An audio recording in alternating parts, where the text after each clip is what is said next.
Agora, Dávila, antes de passar para o delegado Palum, Dávila, queria que você fizesse uma comparação, porque o Gani bem lembrou dos embates entre Donald Trump e Hillary Clinton, também uma mulher, não conseguiu vencer na ocasião.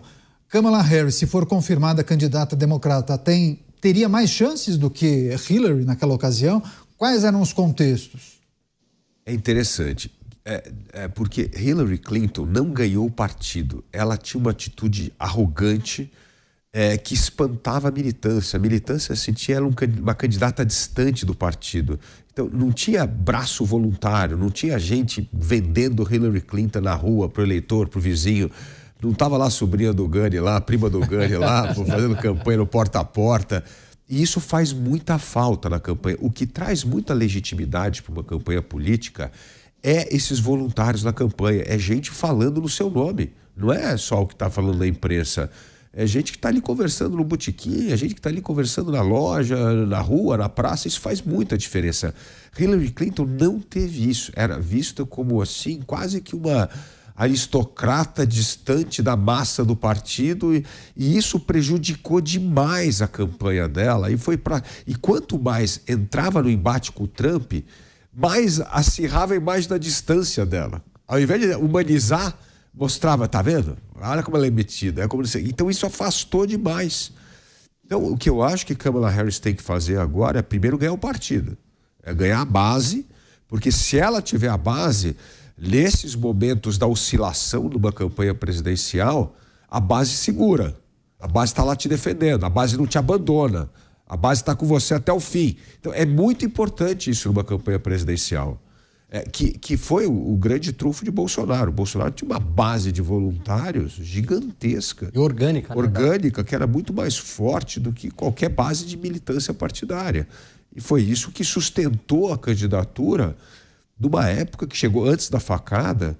Bolsonaro tinha quase que 65% de rejeição, era tudo para perder uma campanha política. Aí veio a facada e a militância segurou o tempo inteiro, e quando aconteceu aquilo, virou. Então, política precisa ter militância, se não adianta, você não ganha política só com bom discurso e a imprensa a favor.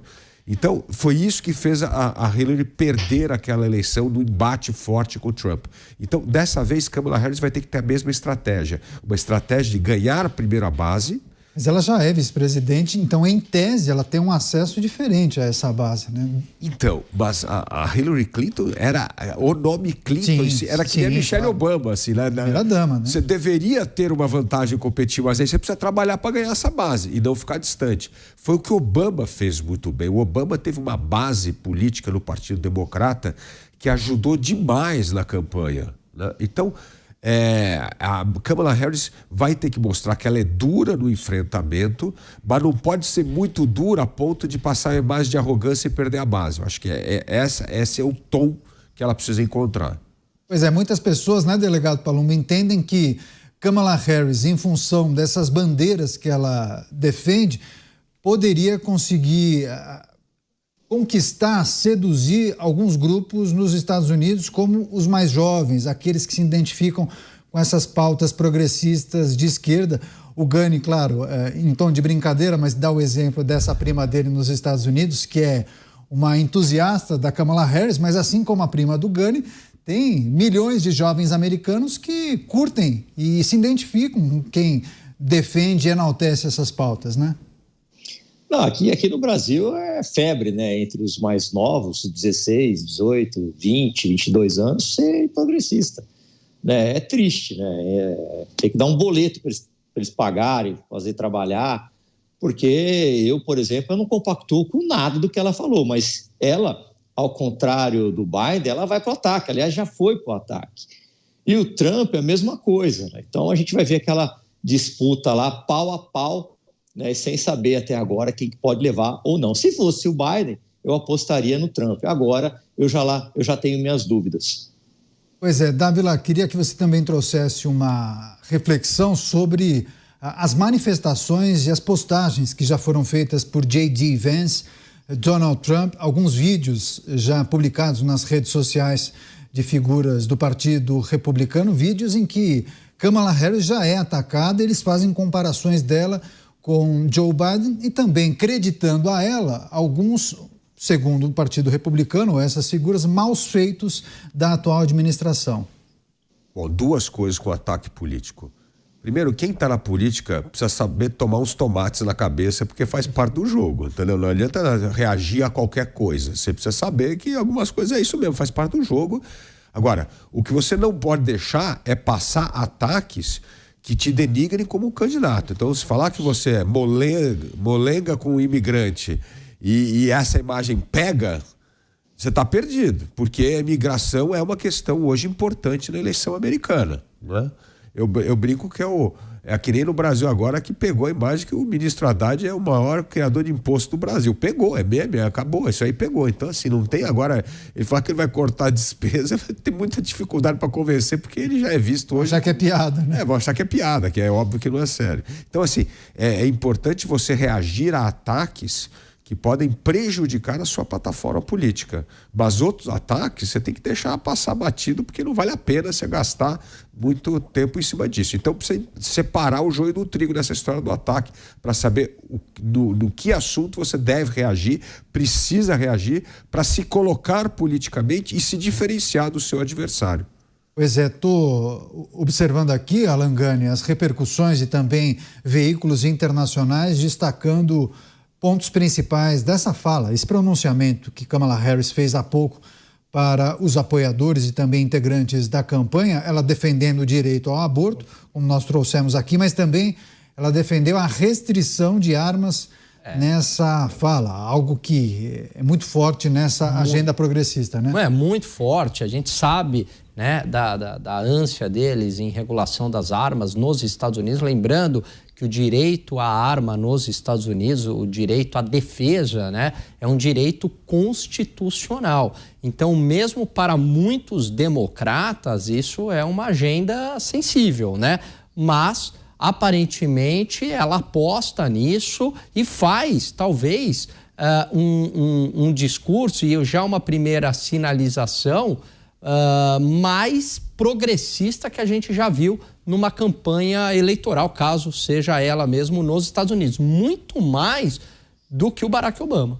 O Barack Obama lá atrás era tido como o presidente democrata mais à esquerda, mais radical dos Estados Unidos. A Kamala Harris, perto do Barack Obama, nossa, o Barack Obama é tipo o centrão aqui no Brasil e a Kamala Harris é o PSTU, assim. Só para ter uma ideia da dimensão. Engraçado, a gente não tem essa percepção. Claro que a gente escuta os analistas norte-americanos falando que ela é da ala mais radical, mais progressista, mas eu acho que esse exemplo é importante para nós entendermos exatamente o posicionamento dela. Né? Lá vou usar de novo a minha prima, que detalhe, tem 50 anos, então imagine a geração nova, né? Ela tem um pouco mais de 50 anos. Ela, quando o Biden ganhou, ela é super anti-Trump. Ela fala, Trump é isso, né? Todos os adjetivos lá com o Trump, ela coloca. Genocida? Não. Tudo tá na conta do Trump. E aí, quando eu falei do Biden, ela falou, não estou muito feliz porque o Biden é muito sistema, né? Era a opção que tinha para derrotar o Trump. Mas ela falou, tem que fazer reformas mais profundas na sociedade americana.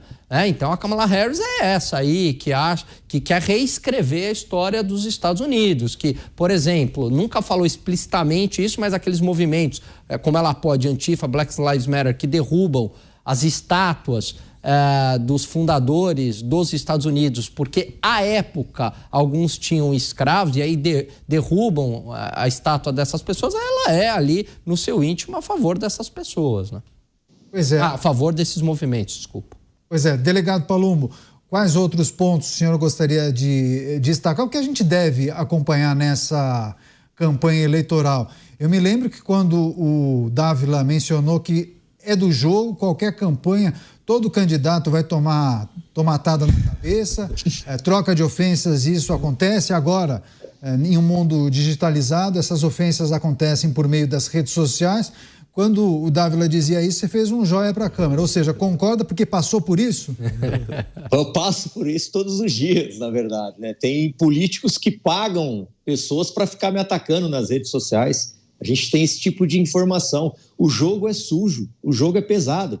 Eu me lembro que logo que eu ganhei as eleições para vereador, depois de 2 meses, já comecei a apanhar. E eu não estava acostumado. Então eu respondia, se me xingava, eu xingava. falava, dava o endereço do escritório, ainda dou até hoje para os meus renters, né? Faço o endereço do escritório, falava, vem aqui, a gente conversa pessoalmente, né? Mas é muito difícil, né? E esse foi um motivo determinante que eu falei assim, não vou colocar ninguém da minha família para concorrer a nada, porque eu já apanho pra caramba, eu acordo apanhando, vou dormir apanhando, e não sou só eu, não. Basta você ser pré-candidato de um determinado partido ou de qualquer partido, que os candidatos do partido serão seus opositores e vão te atacar, porque não sei se vocês sabem, com certeza sabem, os concorrentes dos candidatos a vereador aqui na cidade de São Paulo, por exemplo, são os do partido. Outros candidatos de outros partidos, não interessa se ele vai ter 100 mil votos, 50 mil votos, 30 mil votos. A gente está concorrendo com as pessoas do nosso partido. Então, a gente vira alvo de pancada, de porrada o tempo todo. É dormir e acordar tomando porrada. Pois é, agora, Dávila, você há pouco disse que talvez um dos principais pontos de discussão que deve nortear os debates é a questão migratória nos Estados Unidos. E é importante também a gente trazer a informação que a campanha republicana, ou pelo menos Donald Trump, conseguiu trazer para o seu grupo o apoio de latinos, especialmente aqueles que já estão nos Estados Unidos, porque não há intenção desses latinos de que outros ganhem o benefício de entrar nos Estados Unidos, que eles teriam concorrência, digamos assim. Então, Donald Trump asseguraria a eles a possibilidade de continuar nos Estados Unidos e gozarem de todos os benefícios de um país de primeiro mundo, mas também garantiria que outros latinos ou pessoas de outras nacionalidades não poderiam entrar nos Estados Unidos. Essa é uma ideia amplamente difundida por lá, diferentemente dos democratas, que pensam numa flexibilização, mas aí não seria o cenário mais adequado para aqueles que já estão lá, que conseguiram o aval do governo de estarem nos Estados Unidos. Quais são os pontos de discórdia nesse debate que certamente a gente vai acompanhar nos embates entre, provavelmente, Kamala Harris e Donald Trump? Pois é, Caniato, como eu disse, vai ser uma campanha negativa. Então, qual vai ser a atitude do Partido Republicano?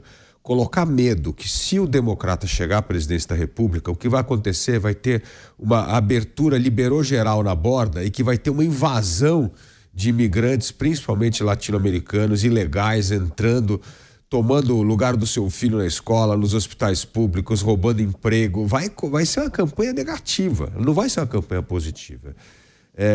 Por isso que eu acho que a grande sacada numa campanha dessa é você trazer uma mensagem positiva. É interessante que esta é uma campanha que os dois lados jogam na defensiva. Nós estamos aqui para proteger o americano, para defender o americano. Não tem uma coisa de sonho, não tem uma coisa, o mundo vai ser melhor, as coisas... Não, a gente está aqui para defender o que a gente tem. Ocupar o território e segurar o território. Mas não... E isso é uma coisa assustadora na campanha, porque é uma campanha muito de ataque. É uma campanha de trincheira. Você vai estar na trincheira, um atirando no outro e ver quem cai, né? Então... É uma visão muito ruim, não tem uma coisa construtiva, não tem o que deveria ter uma campanha política, a coisa do sonho, da esperança. Vamos fazer isso, vamos construir aquilo, vamos melhorar determinada área, setor. Voltando aqui à campanha do Ray que a gente falava, ele falava, de novo manhã nos Estados Unidos, daqui para frente... Bola para frente, nós vamos crescer, prosperar, criar emprego. Não, é uma coisa muito defensiva. Nós vamos defender o seu território, nós vamos defender a comunidade que tem segurança, nós vamos defender a escola, nós vamos defender a igreja. É tudo coisa de defender território, é não deixar o invasor ocupar o espaço. E eu acho que a campanha vai ser muito em cima de uma coisa dessa. Agora, eu queria voltar num ponto que o Alan trouxe, que é super importante aqui, da prima dele versus voto, que é importante. Primeira coisa, essa turma que é muito militante vai votar no candidato democrata de qualquer jeito, jamais vai votar no Trump. Essa meninada aí nunca vai votar no Trump. O problema é que, como o voto nos Estados Unidos não é obrigatório, é que se não gosta do candidato, não é que ele vai votar no Trump, ele não vai votar em ninguém. Ele não comparece ao dia da eleição. Então você pode perder uma eleição por ausência de comparecimento dos seus eleitores. Não é só porque o outro vota. Mas se você não fizer o seu eleitor sair de casa e votar, você pode perder a eleição por isso. Ou seja, um baixo comparecimento é muito perigoso. Baixo comparecimento, né? Dessas categorias muito que você perigoso. Conta muito, faz você perder a eleição. E aí o Dávila toca num ponto que é fundamental. Qual foi a estratégia dos democratas durante a pandemia? Fique em casa e vote pelo correio. Nossa. Foi exatamente isso. Bem lembrado isso. Esse é um aspecto que a gente precisa considerar. Agora, Kamala Harris não tem elementos e uma retórica que poderia estimular essa fatia a registrar o voto, comparecer às urnas, Gani? Olha, eu acho que ela vai ter que fazer assim um discurso muito pelo medo, né? Precisamos do seu voto muito mais contra Trump. Contra Trump, né? Precisamos do seu voto, e aí vão usar todos aqueles rótulos que eles costumam usar, porque o fascismo poderá vencer, né? Porque viveremos aqui tempos obscuros, etc. e tal. Então eu preciso que você saia de casa, eu preciso do seu voto nesse dia. Então eles vão buscar este apelo, né? Caso contrário, é o que o Dávila falou, não vai mobilizar, não. Mas esse apelo é difícil convencer o moderado. O moderado fala, olha, quer saber de uma coisa? Esses caras estão malucos, estão uma briga de foice aí, eu não vou votar em ninguém. E não vota. Então, o problema é como ter um discurso radical para a militância, fazer mais uma conversão para o centro, para fazer com que esse moderado saia de casa e vote. É esse filão que vai definir essa eleição nos Estados Unidos. Tá. Agora, Dávila, antes de começar o programa, rapidamente a gente tratou da questão que envolve a convenção democrata. É um rito relativamente simples. Haveria a possibilidade de mais nomes disputarem com Kamala Harris, aí os delegados votariam entre esses nomes. Mas se já houver o consenso, ela chega à convenção como única candidata para disputar a eleição? É isso? É assim que funciona? Exatamente. Foi o que aconteceu com o Trump. Não tinha mais nenhum candidato, todo mundo já tinha abandonado nas primárias. Quando chega a convenção, só tem um candidato e aí é uma grande festa em torno daquela candidatura.